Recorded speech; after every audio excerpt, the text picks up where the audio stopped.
नाथूराम गोडसे भारतीय इतिहास का सबसे विवादित और चर्चित कैरेक्टर है। आज ही यानी 15 नवंबर को 75 साल पहले नाथूराम गोडसे को फांसी दी गई थी।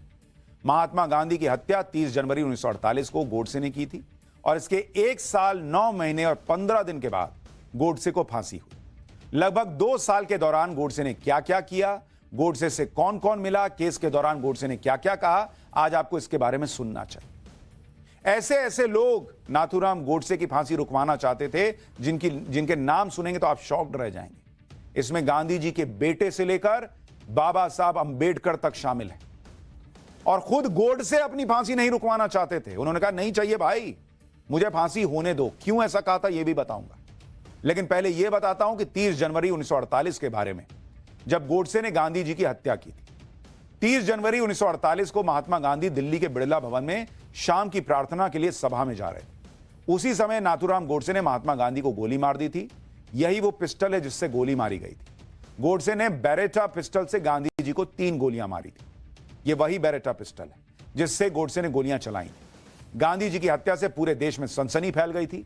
नाथूराम गोडसे को फौरन पकड़ लिया गया था। गांधी जी की हत्या में नाथूराम गोडसे के अलावा 8 अन्य लोगों को आरोपी बनाया गया, जिनमें विनायक सावरकर, उनका भी नाम शामिल था।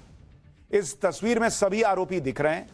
नाथूराम गोडसे और सावरकर के अलावा बाकी आरोपियों के नाम थे नारायण दत्तात्रेय आप्टे, विष्णु रामकृष्ण करकरे, दिगंबर रामचंद्र बड़गे, मदन लाल, कश्मीरी लाल पाहवा, शंकर किश्तैया, गोपाल गोडसे, दत्तात्रेय सदाशिव परचुरे। गांधी जी की हत्या के 3 महीने बाद ट्रायल की शुरुआत हुई, जिसमें आरोपियों पर चार्ज फ्रेम किए गए थे। 13 मई 1948 को सरकार ने नोटिफिकेशन जारी किया, जिसमें कहा गया कि गांधी जी की हत्या का केस लाल किले में चलेगा।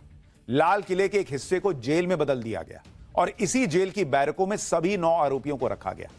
आरोपियों पर जिन धाराओं में केस चला उनमें आईपीसी के section 109, 114, 115, 120 B, explosive substance act 1908 के सेक्शन 3, 4, 5, 6, आर्म्स एक्ट के 1878 का सेक्शन 19 डी और 19 एफ तक शामिल है। उस समय पूरे देश में सिर्फ नाथूराम गोडसे की ही चर्चा हो रही थी। गोडसे ने वो काम किया था जिसके बारे में किसी ने सोचा तक नहीं था। आखिर महात्मा गांधी की हत्या क्यों करेगा कोई? गोडसे को जब फांसी की सजा सुनाई गई थी तो कुछ लोगों ने यह भी कहा कि गोडसे को फांसी देना गांधी जी के अहिंसा के सिद्धांत के खिलाफ होगा। बाबा साहब अंबेडकर भी इस विचार को मानते थे। नाथूराम गोडसे के भाई गोपाल गोडसे ने एक इंटरव्यू में बताया था कि बाबा साहब अंबेडकर ने नाथूराम के वकील को संदेश भिजवाया था, जिसमें कहा था कि अगर गोडसे चाहें तो उसकी फांसी की सजा उम्र कैद में बदली जा सकती है। अंबेडकर उस समय कानून मंत्री हुआ करते थे और उन्होंने कहा कि मैं आसानी से यह करा सकता हूं और इसके लिए हम गांधी जी के अहिंसा के सिद्धांत का हवाला दे देंगे कि भाई गांधी जी खुद नहीं चाहते थे कि किसी की मौत हो, इस तरह से फांसी हो। अंबेडकर के इस संदेश पर नाथूराम गोडसे ने क्या कहा था आप सुनेंगे तो शॉक्ड रह जाएंगे। नाथूराम गोडसे ने मना कर दिया कि नहीं, मुझे फांसी पर लटकना है। कहा कि आप कृपा करके ये देखें कि कहीं मुझ पर दया हो ना जाए। गोडसे ने कहा कि वो ये दिखाना चाहते हैं कि उनकी फांसी के साथ ही गांधी के अहिंसा का सिद्धांत भी फांसी पर लटक गया। नाथूराम गोडसे के इस जवाब से अंबेडकर भी हैरान रह गए थे। यानी अंबेडकर भी एक तरह से चाहते थे कि गोडसे की फांसी रुके, लेकिन गोडसे ने मना कर दिया कि नहीं बॉस, मुझे फांसी नहीं रुकवानी। गांधी जी की हत्या का केस काफी लंबा चला। 149 गवाहों के बयान दर्ज किए गए। उसके बाद लाल किले में लगी अदालत के जज आत्माचरण ने 10 फरवरी 1949 को नाथूराम गोडसे को फांसी की सजा सुनाई। गोडसे को फांसी की सजा सुनाई जा चुकी थी। 8 नवंबर 1949 को फांसी की तारीख तय भी हो चुकी थी, लेकिन तभी गांधी जी के 2 बेटों मणिलाल और रामदास ने गोडसे की फांसी की सजा माफ करने की मांग कर दी। इसके बारे में बंगाल के राज्यपाल रहे गोपाल कृष्ण गांधी ने साल 2017 में बताया था। ब्रिटिश लेखक रॉबर्ट पेन ने अपनी किताब the life and death of Mahatma Gandhi में भी इसका जिक्र किया है, जिसके मुताबिक कोर्ट ने 8 आरोपियों को गांधी की हत्या की साजिश करने का दोषी पाया था।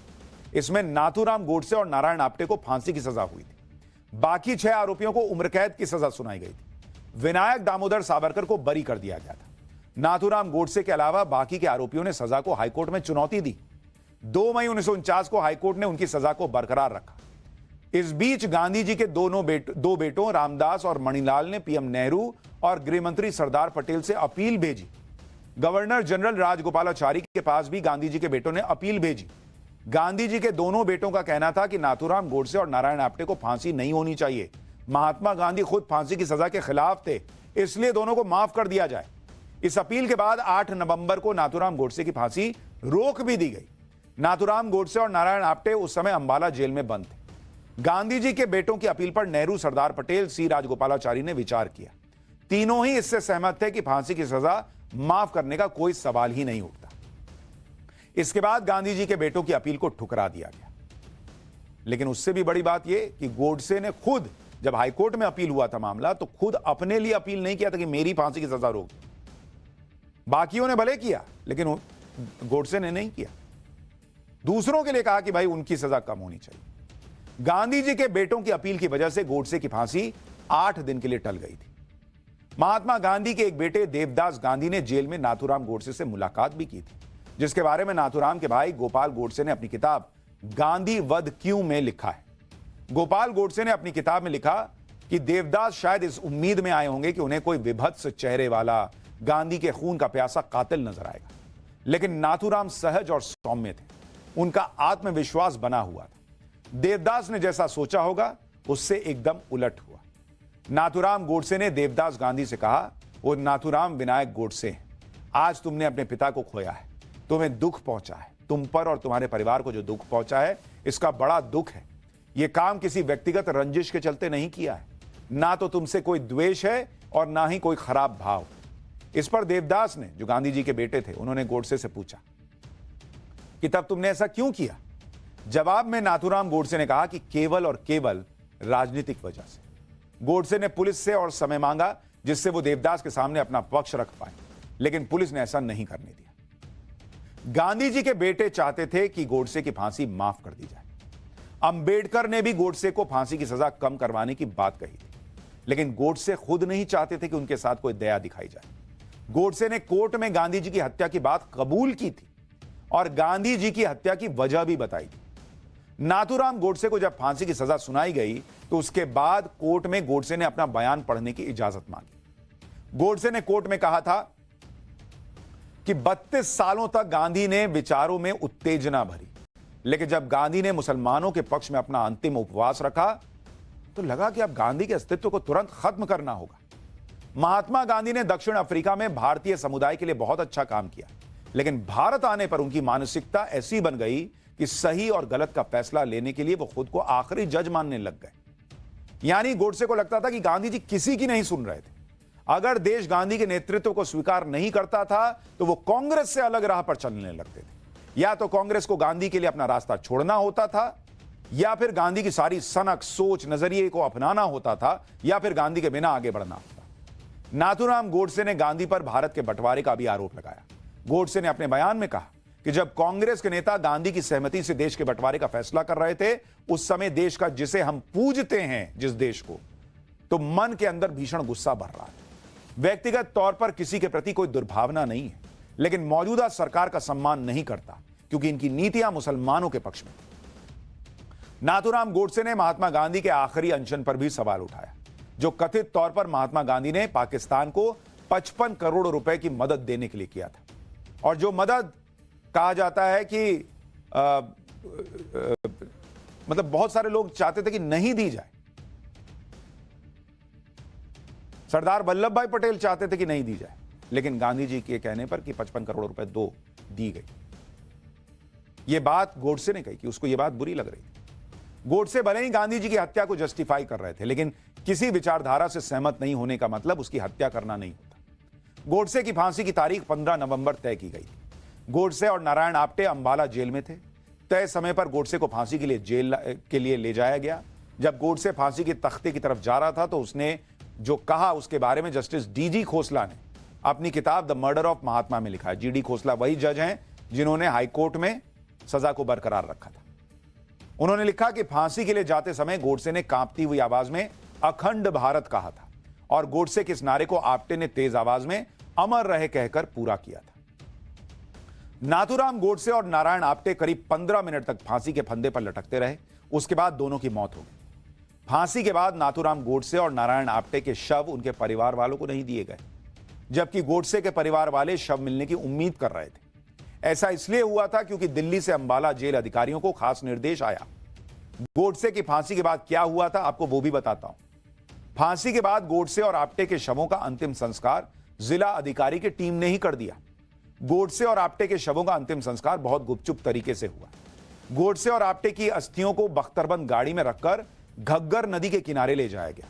नदी में अस्थियों को उस जगह प्रवाहित किया गया जहां कोई उसे हासिल ना कर सके। इस दौरान यह ध्यान रखा गया कि वहां आसपास कोई व्यक्ति ना हो। शवों को इसलिए नहीं दिया गया जिससे गोडसे के समर्थक उसे प्रतीक ना बना दे। सरकार ने यह तय किया था कि फांसी देने की प्रक्रिया कड़ी निगरानी में हो, जबकि नाथूराम गोडसे की इच्छा थी कि उसकी अस्थियां को सिंधु नदी में प्रवाहित किया जाए। गांधी जी की हत्या के केस में गोडसे ने कोर्ट में बहुत सारी बातें कही, लेकिन गोडसे के बयान को बाहर नहीं आने दिया गया। नाथूराम गोडसे ने अदालत में अपने एक्शन के लिए जो तर्क दिए थे उससे वहां मौजूद लोग काफी प्रभावित हो गए थे। जस्टिस जीडी खोसला, जिन्होंने नाथूराम गोडसे की सजाए मौत को बरकरार रखा था, उन्हीं जज खोसला ने अपनी किताब the murder of Mahatma and other cases from a जजेस डायरी में इसके बारे में लिखा है। पंजाब हाईकोर्ट के तत्कालीन जज जीडी खोसला ने ही गोडसे और अन्य आरोपियों की सजा को बरकरार रखा था। जीडी खोसला ने लिखा कि गोडसे का कोर्ट में दिया गया भाषण इतना दमदार था कि इसने जो वहां लोग बैठे थे उनको भावुक कर दिया। कुछ लोगों की आंखों में आंसू आ गए थे।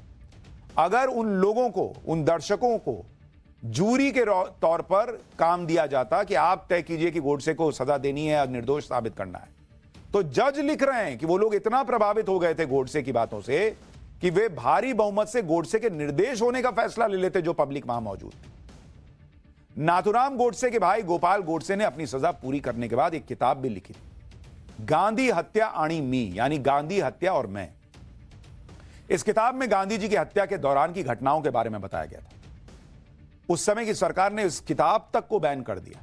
हालांकि बाद में बॉम्बे हाईकोर्ट ने किताब से बैन हटा लिया था और आज के जो चीफ जस्टिस हुआ करते थे डीवाई चंद्रचूड़, उनके पिताजी उस समय चीफ जस्टिस होते थे, तो उन्होंने बैन हटाया और उन्होंने भी कहा कि भाई आज की डेट में कोई ये किताब पढ़े और दो समुदायों के बीच वैमनस्य पैदा हो जाए, ऐसा लगता नहीं है और इतिहास की जो चीजें हैं उसके बारे में चर्चा हो सकती। लेकिन वो विचार सामने ना आए, भाई ने क्या लिख दिया ये भी सामने ना आए, इसका भी प्रयास हुआ था और किताब को बैन कर दिया गया था।